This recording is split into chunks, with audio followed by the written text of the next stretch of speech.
بسم الله الرحمن الرحيم. السلام عليكم ورحمة الله وبركاته. ازيكم عاملين؟ وحشتوني جدا جدا. النهارده انا هعمل معاكم فراخ في الكيس الحراري. اول حاجه انا جبت الفرخه زي ما انتم شايفين، انا تبلتها وبدات خرمتها قبل ما اعملها، وما تبلتها بقى بملح فلفل، التوابل بتاعتها كلها بقى توابل الفراخ كلها، وحطيت عليها معلقه سكر او معلقه عسل نحل عشان تطري اللحمه شويه، وفلفل رومي، انا فلفل حامي وجزر، كل ده انا ضربته في الخلاط. التتبيله دي كلها، ورحت متبله بيها الفرخه من تحت الجلد وكل حاجه. وجبت كوسه قطعتها نصين كده، قشرتها وقطعتها نصين عشان تستحمل السوا، ورحت ربطاهم ومدخلاها وحطاهم في الكيس الحراري، ورحت قافله الكيس عليهم. سوى الفراخ في الكيس الحراري تحفه. تمام. هنا هو انا قلت بقى اعمل معاها رز بسمتي. حطيت زي ما انتم شايفين قرفه وجوز وحبهان، واللي هو الليمون الاسمر ده. بدات ان انا شوحتهم في معلقه سمنه كده الاول شويه، وبعد كده غسلت الرز كويس ورحت ايه حطاه. لو الرز عندك اللي هو النوع اللي هو مش بيتغسل فعادي. انا حطيته، انا هعمله ابيض خالص عشان انا في الاخر هحط عليه يعني انا عايزه الرز لون ولون، يعني انا عايزه الرز يبقى لونين. طبعا الفراخ زي ما انتم شايفين انا حطيتها في الكيس الحراري في قلب الصينيه من غير ميه ومن غير اي حاجه، بس انا خرمت الكيس خرم كده صغير من فوق ودخلته الفرن. تمام. هي الفراخ كده ايه، انا مدخلينها الفرن كده. الرز زي ما انتم شايفين حطيت يعني انا شوحت القرفه، بتدي طعم شويه مع الليمون مع الحبهان ده، بيدوا يعني مزازه كده للرز، بيبقى طعمه حلو جدا. بس وبدات ان انا ايه سقيته الميه. طبعا الرز البسمتي احنا عارفين ان هو بياخد ميه بزياده عن الطبيعي، بزياده بكتير يعني. بس كده، وانا هبدا احط الملح عليه وسنه فلفل اسمر، وهغطي عليه وهسيبه يستوي تماما لما الميه بتاعه تشرب. بس انا هغطيه كمان بورقه ألمونيا عشان انا عايزه اكتم الحراره.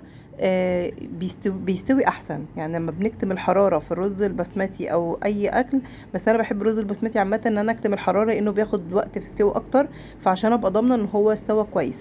هنا طبعا جبت حبه ميه صغيرين، انا طبعا كشفت عليه لقيته ان هو استوى زي ما انتم شايفين كده، انا وطيت عليه.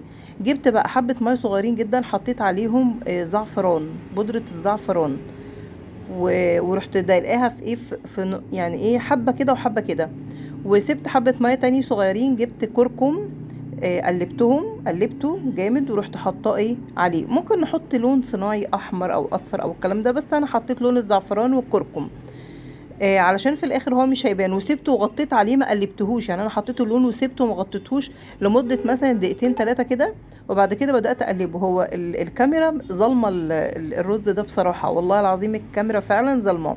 عايزه اقول لكم هو الرز طالع ثلاث الوان، اللي هو اصفر برتقاني كده، اصفر وابيض واصفر، يعني واخدين بالكم الرز طالع ثلاث الوان، اصفر وبرتقاني وابيض، الثلاث الوان انا حطيتهم.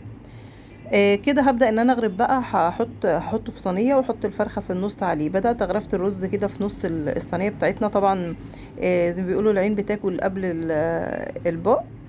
فانا حابة الرز البسمتي ما بعمله، بحب ان انا احطه في صينية كده ويبقى بالمنظر ده يعني. والكفتة انا كنت عاملاها بنفس الطريقة برضو.